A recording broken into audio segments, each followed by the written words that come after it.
pembahasan dari kisah yang disebutkan atau dikisahkan oleh Rasul kita sallallahu alaihi wasallam dalam hadis yang diriwayatkan oleh Imam Muslim tentang kisah Ashabul Ukhdud dan seorang rahib juga tukang sihir dan anak muda tentunya di mana Rasul kita sallallahu alaihi wasallam menjelaskan atau mengkisahkan kisah ini dengan kisah yang sudah Anda bacakan dan kisahnya cukup panjang ya.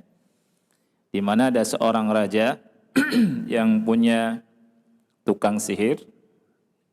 Tukang sihir ini sudah tua, bukannya malah bertobat, dia malah mencari murid, regenerasi. Dia supaya bisa mengajarkan sihirnya.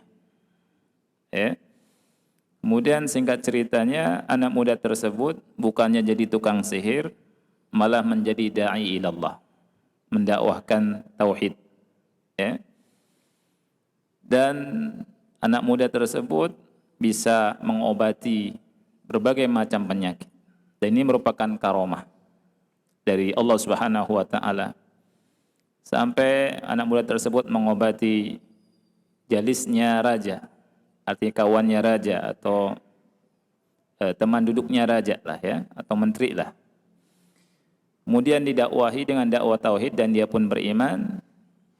Kemudian dari situ raja tahu bahwa ada yang berdakwah dengan dakwah tauhid, tapi raja tadi tidak tahu kalau anak muda tadi itu bukan akibat sihirnya, tapi akibat dia berdakwah dengan dakwah tauhid dan Allah kasih karomah sehingga sahabat raja tadi sembuh dari butanya. Kemudian singkat ceritanya disiksa dengan rahib juga, digergaji ya sampai dibelah dua. Kemudian raja mencoba untuk membunuh anak muda tadi kalau tidak keluar dari agama yang hak ini. Kemudian berusaha untuk membunuh anak muda ini tidak berhasil. Sampai singkatnya anak muda tadi berkata bahwa engkau tidak akan bisa membunuhku kecuali kalau kau mengikuti perintahku. Apa perintahnya?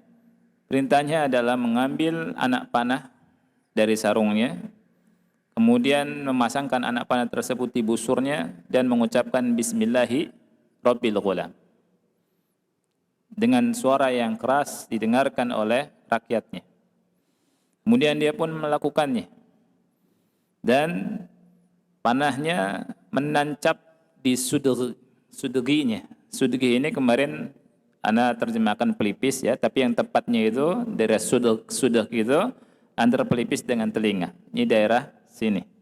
Sudgihi. Kemudian anak muda tadi meninggal.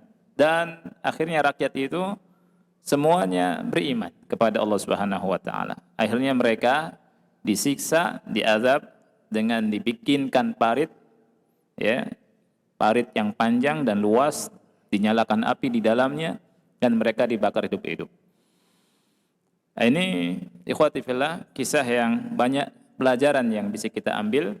Insyaallah taala pada pertemuan yang mulia ini kita akan bahas 5 faedah dulu, 5 pelajaran yang bisa kita ambil dari kisah ini. Yang pertama, faedah yang pertama, pelajaran yang pertama, as-sihru haramun la yuhibbuhu Allahu wa yadfa'u sahibahu ila kulli syarr. Ini faedah yang pertama. Sihir itu hukumnya haram. Sihir itu hukumnya haram. Tidak dicintai oleh Allah Subhanahu wa taala. Dan bisa mendorong orangnya kepada seluruh keburukan, kepada seluruh syarr, kejelekan, dosa, maksiat. Ya. Ini didasari dengan kisah tadi atau sabda Rasul sallallahu alaihi wasallam di mana Rasul menceritakan dalam hadis yang sahih, فَبَيْنَمَا هُوَ عَلَى ذَلِكَ إِذْ أَتَى عَلَى دَابَةٍ عَظِيمَةٍ قَدْ حَبِسَتِ النَّاسَ فَقَالَ al-yawma a'lamu as-sahiru afdalu amir rahibu afdal. Fa akhadha hajaran faqala Allahumma in kana amru rahibi ahabba ilayka min amri sahir faqtul hadhihi ad-dabata hatta yamdi an-nas. Faramaha faqatalaha wa madha an-nas. Ini kata Rasul. Jadi Rasul berkata ketika anak muda tadi berjalan, kemudian ternyata di jalan itu ada binatang yang sangat besar menghalangi jalannya manusia. Kemudian anak muda tadi berkata, pada hari ini aku akan mengetahui siapa yang paling utama, apakah tukang sihir atau si rahib, yakni pendeta. Kemudian dia pun mengambil batu, batunya batu kecil saja. Kemudian dia berkata, ya Allah, apabila perkara rahib itu lebih engkau cintai dari perkaranya tukang sihir, maka bunuhlah dia. Maka dilempar dan mati. Kemudian manusia bisa lewat lagi. Ini menunjukkan, kata ulama, bahwa Allah Subhanahu wa taala tidak menyukai sihir. Dan Allah Subhanahu wa taala tidak menyukai tukang-tukang sihir. Dan kita diharamkan untuk mendatangi tukang-tukang sihir. Dan diharamkan untuk belajar sihir. Jadi ada ilmu yang haram hukumnya untuk dipelajari. Yaitu ilmu apa? Ilmu sihir. Kenapa diharamkan mendatangi tukang sihir? Yang pertama, li'anna as-sahira mujrimun. Karena tukang sihir ini mujrim. Mujrim itu orang yang berdosa. Allah Subhanahu wa taala labeli tukang sihir dengan mujrim. Allah Subhanahu wa taala berfirman di surat Thaha, ayat yang ke-74. Innahu may ya'ti rabbahu mujrima fa inna lahu jahannama la yamutu fiha wa la yahya. Sesungguhnya yang mendatangi Rabb-nya dalam keadaan mujrim, yakni berdosa, maka dia akan masuk neraka jahanam, dia tidak hidup juga tidak mati. Mujrim di sini adalah tukang sihir. Karena berbicara tentang tukang-tukang sihir. Ayat yang mulia ini sebelumnya berbicara tentang pertempuran antara Musa dan Harun melawan tukang-tukang sihir. Ketika mereka melemparkan tongkat-tongkat dan tali-tali mereka berubah jadi apa? Ular.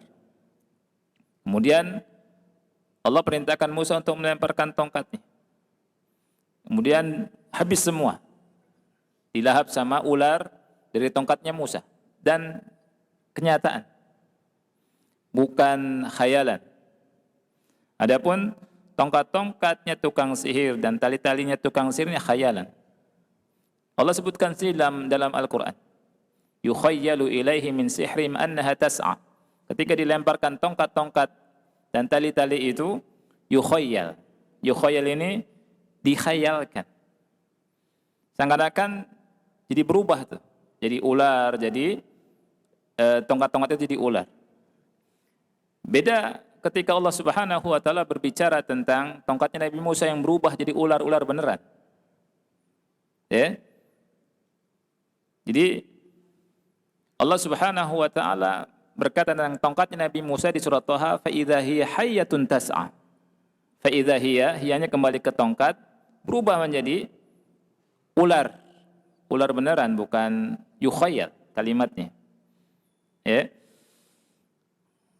Nah, ketika mereka tahu dan mereka sangat paham tentang sihir, ilmu sihir, karena ilmu sihirnya sudah mendarah daging, mereka sujud. Ini bukan sihir. Ini dari Allah Subhanahu wa taala, sujud dan beriman. Diancam oleh siapa? Oleh Firaun akan disalib. Kemudian di antara perkataan mereka, innahu may ya'ti rabbahu mujrima fa inna lahu jahannam. Sesungguhnya orang yang datang kepada Rabbnya dengan keadaan mujrim, mujrim ini artinya tukang sihir. Ya. Ini menunjukkan bahwa Allah Subhanahu wa taala melabeli, mensifati as-sahir dengan apa? Mujrim. Orang yang belajar sihir dosa. Dan tukang sihir ini disebut mujrim oleh Allah Subhanahu wa taala. Yang kedua, lianna sahira syaitan. Sahir itu, tukang sihir ini syaitan. Dalilnya adalah firman Allah Subhanahu wa taala surat Al-Baqarah ayat 102. Wa ma kafara Sulaiman walakinna asy-syayatin kafaru yu'allimuna an-nasa as-sihr. Nabi Sulaiman tidak kafir. Akan tetapi setan-setan itu yang kafir. Mereka mengajarkan sihir kepada manusia. Jadi tukang-tukang sihir disebut syayatin, setan-setan. Ya. Kemudian yang ketiga, lianna sahir affak. Tukang sihir itu affak, suka berbohong, suka berdusta. Allah berfirman di surat Asy-Syu'ara ayat yang ke-230,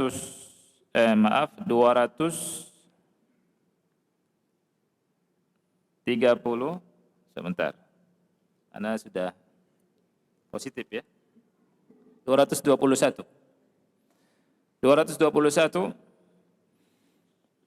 Allah berfirman, "Qul hal unabbi'ukum ala man tanazzalu syayatin tanazzalu ala kulli affakin athim." Apakah mau aku beritakan kepada kalian kepada siapa setan-setan itu turun? Tanazzalu ala kulli affakin athim. Setan-setan itu turun kepada setiap affak. Affak ini orang yang banyak berdusta. Ya. Dan tukang sihir disebut affak. Affak athim. Banyak bohong dan berdosa. Kemudian kenapa kita tidak boleh mendatangi tukang sihir? Karena tukang sihir ini la yuflihu abada. Tidak akan pernah beruntung selamanya. Dan tidak akan pernah menang selamanya. Allah berfirman dalam surat Thaha, "Wala yuflihus sahiru haitsu ata." Tukang sihir selamanya tidak akan pernah beruntung. Jadi ngapain kita datang kepada tukang sihir? Selain haram, kita harus tahu bahwa tukang sihir itu tidak akan pernah beruntung. Kemudian yang kelima, as-sahir la khalaqa lahu fil akhirah. Jadi tukang sihir itu tidak akan mendapatkan bagian di akhirat. Allah berfirman dalam surat Al-Baqarah ayat 102, "Walaqad alimu laman ishtarahu ma lahu fil akhirati min khalaq." Mereka telah tahu orang yang belajar sihir dan menggunakan sihir itu tidak akan apa? Tidak akan mendapatkan bagian di akhirat, bagian kebaikan. Ya. Mereka ditunggu dengan azab. Wal-'iyadzu billah. Dan dalam Islam, ikhwati fillah, tukang sihir itu hadnya, tahu had, hukumannya adalah dorbatun bisayf. Dorbatun bisayf artinya dipenggal dengan pedang. Ya. Dan ini perkataannya Umar bin Khattab radhiyallahu an. Umar bin Khattab pernah berkata, "Aniktulu kulla sahirin wa sahirah." Hendaknya kalian membunuh setiap tukang sihir, baik laki-laki atau wanita atau perempuan. Kemudian Jundub radhiyallahu pernah berkata, "Haddus sahir darbatun bisayf."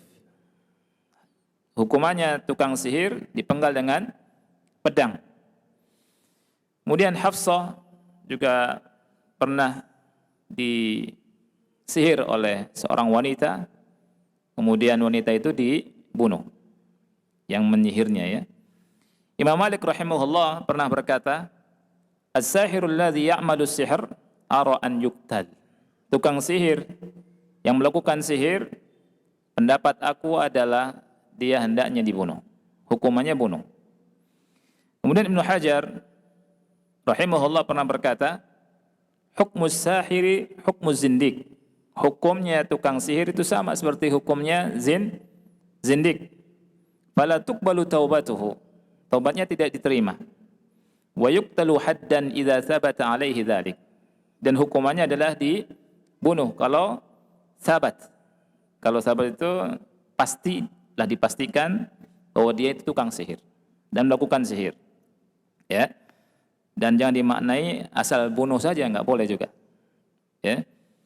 Tapi harus betul-betul yakin ya itu tukang sihir. Kemudian juga tidak sembarangan membunuhnya. Artinya orang awam bunuh, setiap orang bisa bunuh, tidak juga. Dikembalikan kepada hakim. Ya. Ilat sihir mengobati orang dari terkena sihir itu ada dua. Yang pertama dibolehkan, yang kedua diharamkan. Yang dibolehkan adalah dengan kata ulama, kalau terkena sihir, maka cara mengobatinya adalah memperkuat diri dengan akidah yang benar, akidah yang lurus, kemudian dengan iman yang benar, kemudian dengan Quran, kemudian dengan ruqyah syar'iyyah dan doa, dengan ruqyah syar'iyyah dan doa. Cara yang diharamkan adalah mencari tukang sihir untuk melepaskan sihir. Jadi apabila ada seseorang kena sihir, saya cari tukang sihir, gitu ya, untuk lawan sihir. Ini tidak diperkenankan dan hukumnya haram ya. Ikhwati fillah rahimani wa rahimakumullah, ini yang pertama. Jadi faedah yang pertama, sihir dalam Islam hukumnya haram. Ya. Dan dari sini kita tahu bahwa sihir ini biasa dilakukan oleh orang-orang besar ya. Sejak zaman dulu, para raja, para pemimpin ya, itu pakai sihir. Orang yang enggak punya iman. Ya. Dan sampai sekarang ada. Dan kita harus tahu hukumnya, bahwa sihir itu hukumnya apa? Haram. Ya. Yang kedua, faedah yang bisa kita ambil, annal iman yuhibbuhu Allahu wa huwa sababu likulli khair. Iman itu dicinta oleh Allah dan ia merupakan sebab bagi setiap kebaikan. Sebab dari setiap kebaikan. Dalilnya tadi, anak muda itu berkata, Allahumma in kana amrul rahib ahabba ilaika min amri sahir faqtul hadhihi ad-dabah. Ya Allah, kalau perkaranya si rahib, artinya beriman kepada Allah. Perkaranya si rahib ini artinya beriman kepada Allah. Lebih engkau cintai daripada perkaranya tukang sihir. Perkaranya tukang sihir kebalikannya, menyekutukan Allah Subhanahu wa taala, berbuat kezaliman dan seterusnya. Seandainya perkara si rahib lebih engkau cintai dari tukang sihir, maka matikan, bunuhlah binatang yang besar ini. Kemudian dilempar pakai batu kecil dan mati. Dan ini menunjukkan ikhwati fillah bahwa Allah mencintai keimanan. Kemudian keimanan itu bisa mendorong orang, membawa orang dan menjadikan orang tersebut ya melakukan hal-hal yang baik. Anak muda tadi ikhwani fillah melakukan hal yang baik. Yang pertama, dia bukakan jalan. Ya. Jalan itu terhalangi oleh binatang besar, dibukakan supaya manusia bisa jalan. Dia katakan hatta yamdiyan nas. Subhanallah. Tidak ada orang yang beriman yang fillah mau mencelakakan orang lain, tidak ada. Makanya tidak mungkin orang yang beriman itu melakukan tindakan terorisme. Ya, tidak ada. Orang yang beriman betul-betul memperhatikan kebaikan ini. Lihat anak muda tadi, ketika ada gangguan di jalan, dibukakan. Oleh karena itu enggak mungkin mengganggu manusia di jalan, apalagi membunuh orang, apalagi ngebom. mengatasnamakan jihad. Tidak ada. Ya. Rasulullah SAW mengatakan bahwa bagian daripada iman adalah apa? Imatatul adza anit thariq. Menyingkirkan gangguan dari jalan. Nah, itu. Ini cabang keimanan. Ya.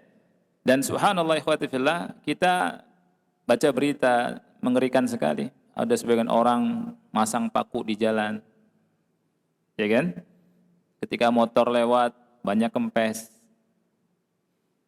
Yang lebih parah lagi kalau masang paku di tempat tol, di jalan tol maksud ana.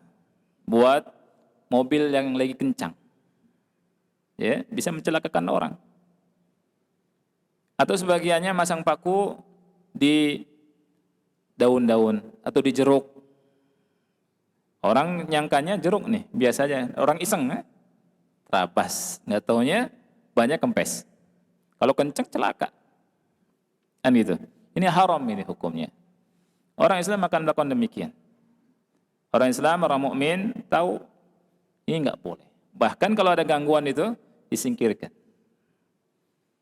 Nggak boleh kita habis makan pisang, kulitnya dilempar di jalan. Kemudian orang lewat jatuh.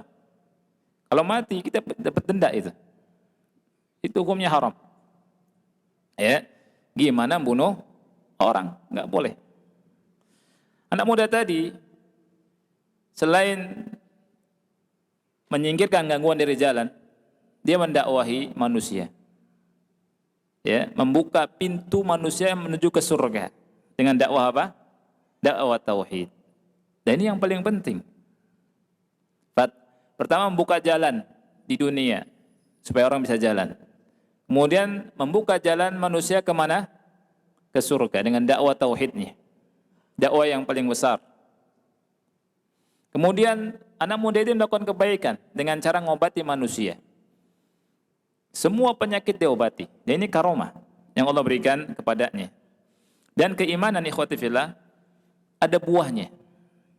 Buah keimanan di antara yang pertama, al-amnu wal aman la yakunu illa li ahli iman.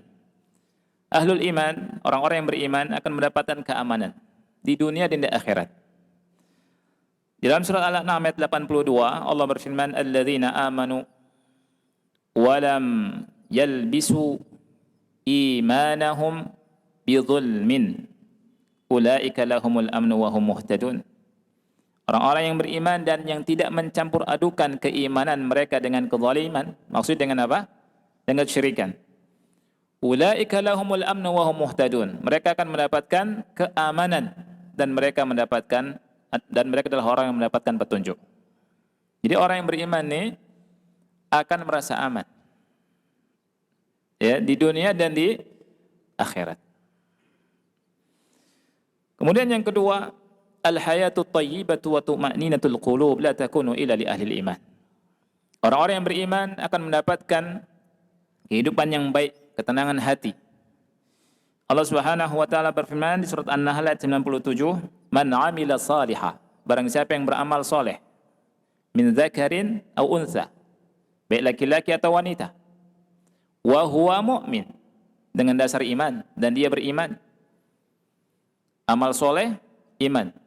Apa kata Allah? "Falanuhyiyannahu hayatan thayyibah." Sungguh-sungguh kami akan anugerahkan kepadanya kehidupan yang baik. "Walanajziyannahum ajrahum bi ahsani ma kanu ya'malun." Apa yang dimaksud dengan kehidupan yang baik? Syekh Muhammad bin Shalih Al-Utsaimin rahimahullah pernah berkata, "Al-hayah at-thayyibah adalah insyirahus sadri wa tuma'ninatul qalb." Lapangnya dada dan tenangnya hati.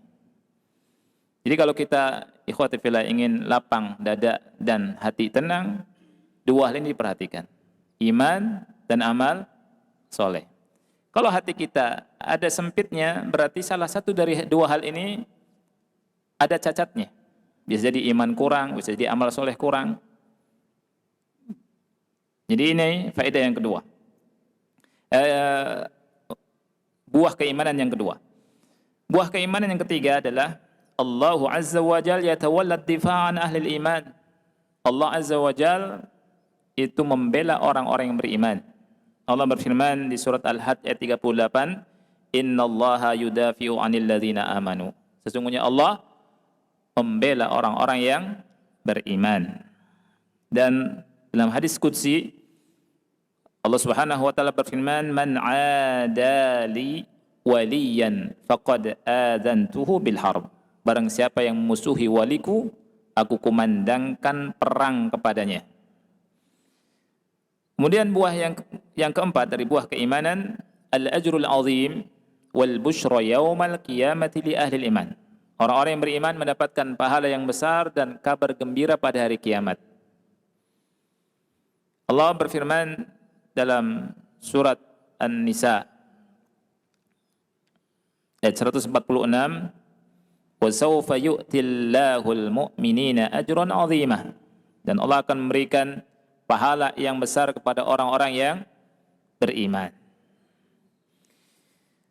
Kemudian yang kelima, al-ikhwatu as-sadiqatu wal-ittihadu wal-i'tisamu la takunu abadan illa fi dhillil iman. Persaudaraan yang benar, persatuan tidak akan terwujud selamanya kecuali di dalam naungan keimanan. Allah Subhanahu wa taala berfirman dalam surat Al-Hujurat ayat 10, "Innamal mu'minuna ikhwatun." Sesungguhnya orang-orang yang beriman itu bersaudara. Kita semua bersaudara. Bahkan kadang ya lebih kuat persaudaraan dengan dasar keimanan. Kalau misalkan seseorang di rumahnya atau punya saudara, maksudnya bukan di rumahnya, punya saudara tidak seiman. Persaudaraan karena keturunan karena keimanan lebih kuat mana? Lebih kuat karena keimanan. Ya. Innamal mu'minuna ikhwatun. Faedah yang ketiga, annallaha yukrimu awliya'ahu bi karamat. Allah memuliakan wali-walinya dengan karamah. Allah beri karamah kepada wali-wali Allah. Ya, seperti anak muda tadi. Karena dia dekat sama Allah, Allah beri karamah. Ada 4 karamah yang kita bisa ambil di hadis tadi. Yang pertama, anak muda tadi bisa membunuh binatang yang besar tadi hanya dengan batu kecil. Ya. Yang kedua, dia bisa mengobati manusia dari berbagai macam penyakit. Kemudian yang ketiga, raja tidak bisa membunuhnya. Subhanallah. Dengan cara yang luar biasa, dibawa pertama ke gunung, di atas mendaki gunung, kemudian kalau sudah di atas dilemparkan. Ya, tapi tidak bisa membunuhnya. Dibawa ke tengah laut, nggak bisa membunuhnya. Kemudian yang keempat adalah doanya dikabulkan sama Allah. Allahumma kfinihim bima syi'ta. Ya Allah, cukupkan aku, jaga aku dari mereka dengan kehendak-Mu. Kemudian gunung itu goyang. Kemudian perahu tenggelam dan seterusnya. Nah, siapa wali-wali Allah itu, ikhwani fillah? Wali-wali Allah, antum bisa catat kaedahnya. Allah sebutkan dalam surat Yunus ayat 62 sampai 63. Untuk menentukan wali Allah atau bukan wali Allah, ini ayatnya. Yunus ayat berapa? 62, 63. Allah Subhanahu wa taala berfirman, "Ala inna awliya Allah la khaufun 'alaihim wa la hum yahzanun. Alladzina amanu wa kanu yattaqun." Perhatikan ikhwani. Ala inna awliya Allah, ketahuilah wali-wali Allah itu la khaufun 'alaihim wa la hum yahzanun. Mereka tidak ada rasa takut dan tidak ada bersedih hati mereka itu. Ini ayat ditafsirkan dengan ayat selanjutnya, ayat 63-nya. Alladzina amanu wa kanu yattaqun. Wali-wali Allah itu adalah orang-orang yang beriman dan orang yang bertakwa. Oleh karena itu Ibnu Taimiyah rahimahullah berkata, "Man kana mu'minan taqiyan kana lillahi waliyan." Man kana mu'minan taqiyan kana lillahi waliyan. Orang yang beriman dan bertakwa dia adalah wali Allah. Ini tidak boleh dibatasi. Wali Allah itu apakah cukup anaknya kiai saja atau fulan atau alan atau yang pakai udeng-udeng saja misalkan. Tidak ada.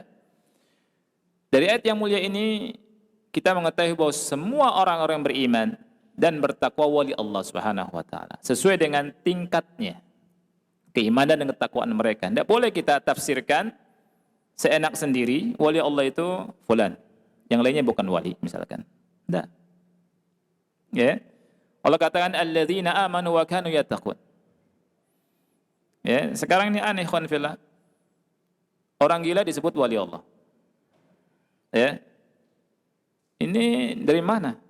Tidak ada dasarnya. Wali Allah adalah alladzina amanu wa kanu yattaqun. Jadi kita ketika baca Al-Quran dan baca hadis-hadis Nabi SAW harus kita yakini supaya tidak salah. Saya Abu Islam ikhwani fillah, waktu membahas tentang Dajjal, seandainya Dajjal muncul sekarang, banyak orang yang percaya kepada Dajjal itu. Karena apa? Karena manusia jahil, nggak punya kaidah. Dajjal akhi datang, ya, semua daerah dia bisa lalui dengan sangat cepat. Didatangi semua daerah di atas muka bumi ini kecuali Mekah dan Madinah. Dajjal bisa menurunkan hujan akhi. Dajjal bisa menumbuhkan tumbuh-tumbuhan, tanah yang tadi jadi subur. Bisa menghidupkan orang mati. Dajjal ketika masuk ke sebuah negeri itu beriman sama Dajjal, subur negerinya itu. Binatang-binatang peternak susunya keluar semua. Masuk ke sebuah daerah tersebut tidak beriman sama Dajjal, apa yang terjadi? Paceklik itu negeri itu. Ya. Kalau Dajjal muncul sekarang, orang-orang yang ahli ekonomi ikut Dajjal aja deh. Ya. Selesai itu masalah ekonomi. Nah, yang tidak tertipu itu orang yang baca hadis dan memegang Quran dan Sunnah. Makanya ada anak muda keluar ketika mendengar Dajjal di Madinah sebaik-baik manusia, kata Rasulullah SAW. Dia katakan, aku tahu dan yakin kau Dajjal, sebagaimana yang dikabarkan oleh Rasulullah SAW. Dari mana anak muda itu membaca? Dari hadis, bukan medsos. Ya, tapi hadis-hadis Rasulullah sallallahu alaihi wasallam. Selamat. Sekarang ikhwan fillah, orang yang akun nabi sekarang ada pengikutnya enggak? Ada pengikutnya. Subhanallah. Padahal ya ada Nabi sallallahu Muhammad sallallahu alaihi wasallam. Orang gila sekarang diikuti. Gimana ceritanya? Orang yang ngaku malaikat dapat wahyu dari malaikat diikuti. Mana Quran, mana sunnah? Baca Quran, baca hadis Rasul sallallahu alaihi wasallam. Pegang. Kata Rasul, taraktu fikum amrain lan tadillu ma in tamassaktum bihima kitaballah wa sunnati. Aku tinggalkan pada kalian dua perkara. Selama kalian memegang keduanya ya, tidak akan pernah tersesat, yaitu kitab Allah dan sunnahku.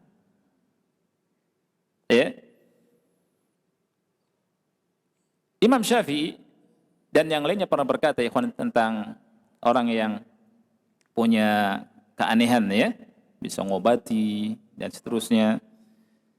Dia bilang, idza ra'aitumur rajula yatiru fil hawa aw yamshi 'alal ma' fala taktaru bihi hatta tu'ridu amrahu 'alal kitabi was sunnah.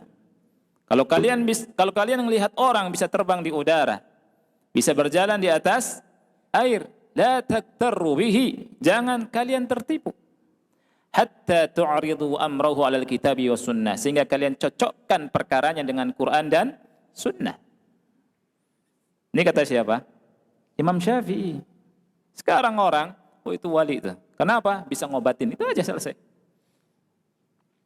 Bisa ngobatin, kemudian baca dia kulhu sedikit, baca ayat kursi, kemudian mantra-mantranya yang lain nggak disebutkan. Man kana, kata Ibnu Taimiyah, man kana mu'minan taqiyan kana lillahi waliyan. Syekh Abdul Qadir Jailani, ikhwani fillah, suatu saat dia pernah bercerita di malam hari,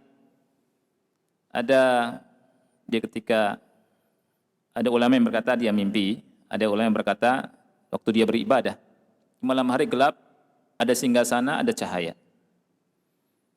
Cahaya itu berkata, ya Abdul Qadir, ana rabbuk. Antum lihat, bayangkan. Wahai Abdul Qadir, aku adalah Tuhanmu. Laqad ahlaltu laka ma haramtu ala ghairik. Wahai Abdul Qadir, aku halalkan untukmu semua hal yang aku haramkan untuk selainmu. Apa kata Abdul Qadir? Ikhsa' ya aduwallah. Terhinalah wahai musuh Allah, menyingkirlah.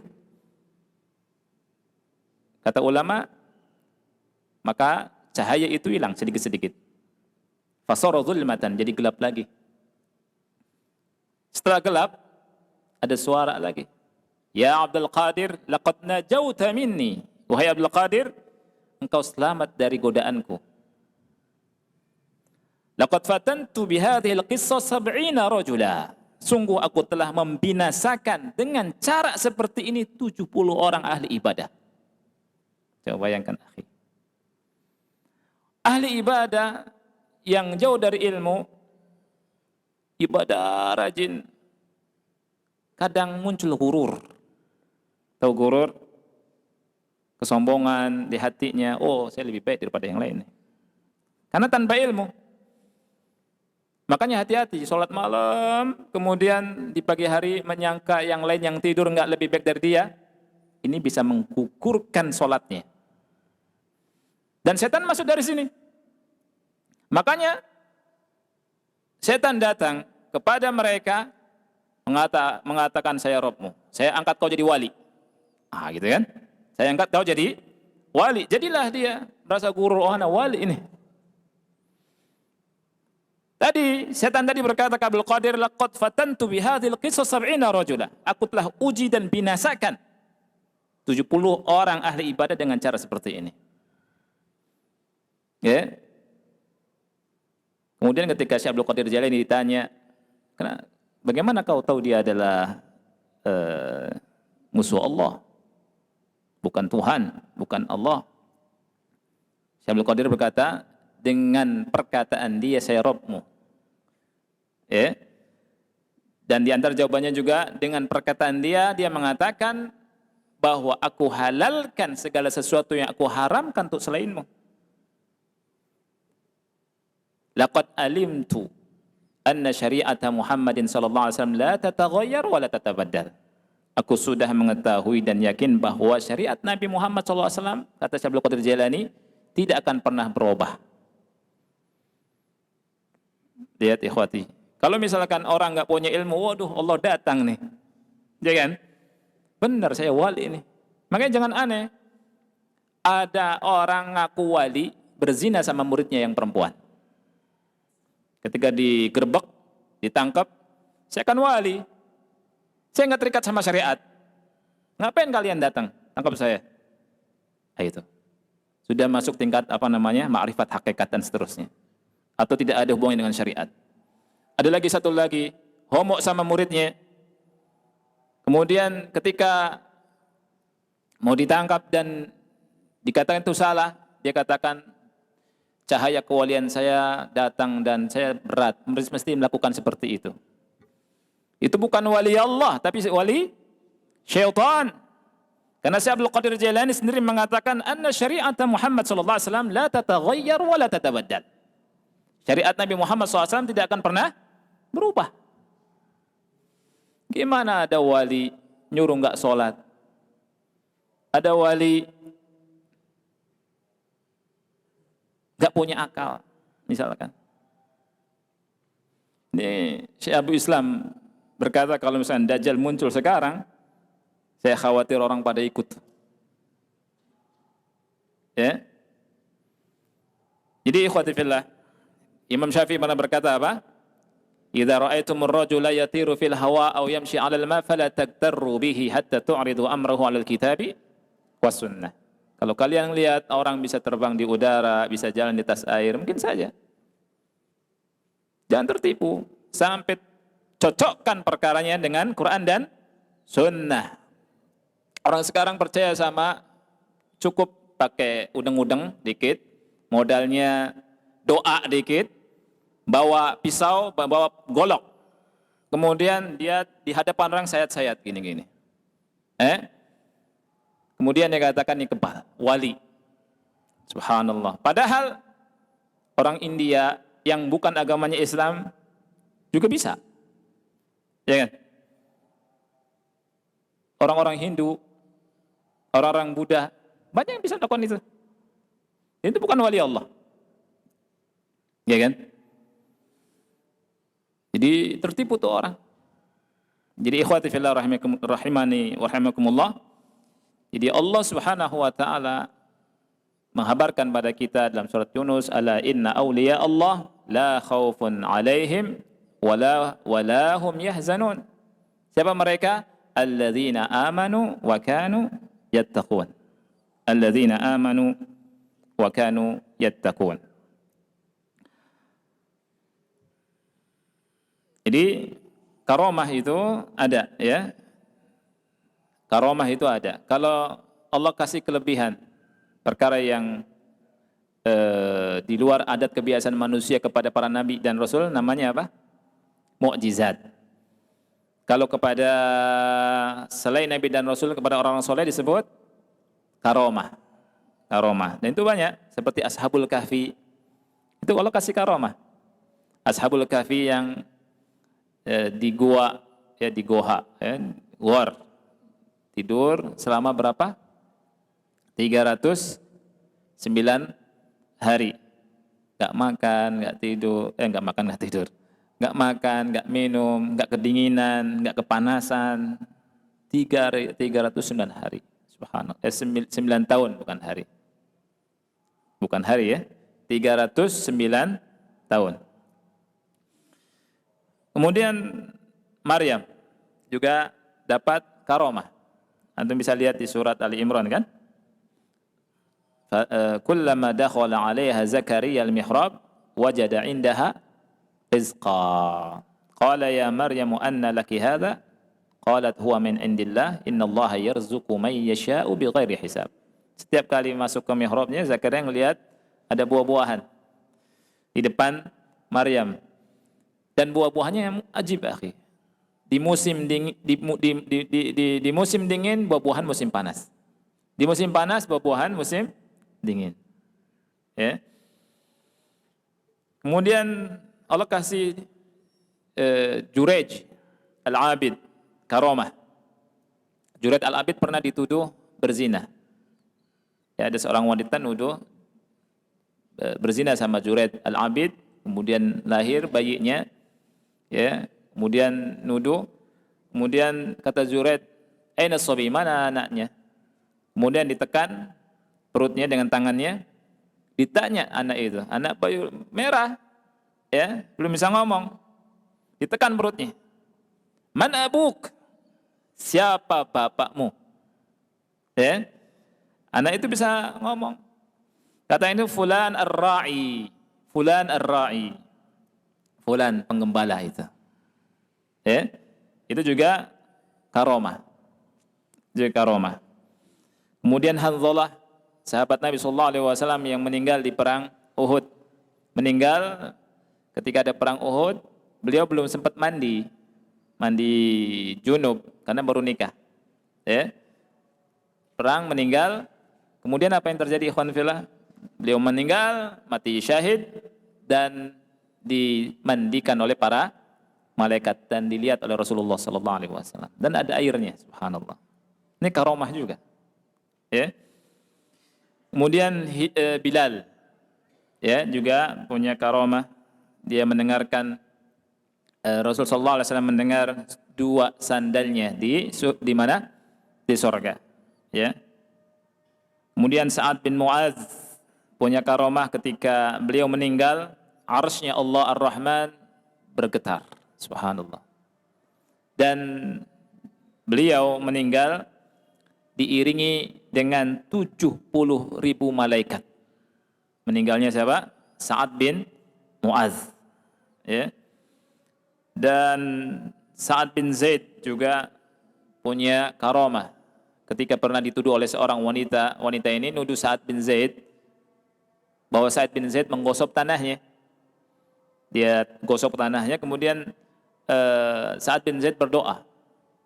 Kata Sa'ad bin Zaid, Allahumma in kanat kadhibah fa'ammi basaraha. Ya Allah, kalau wanita ini berdusta maka butakan matanya.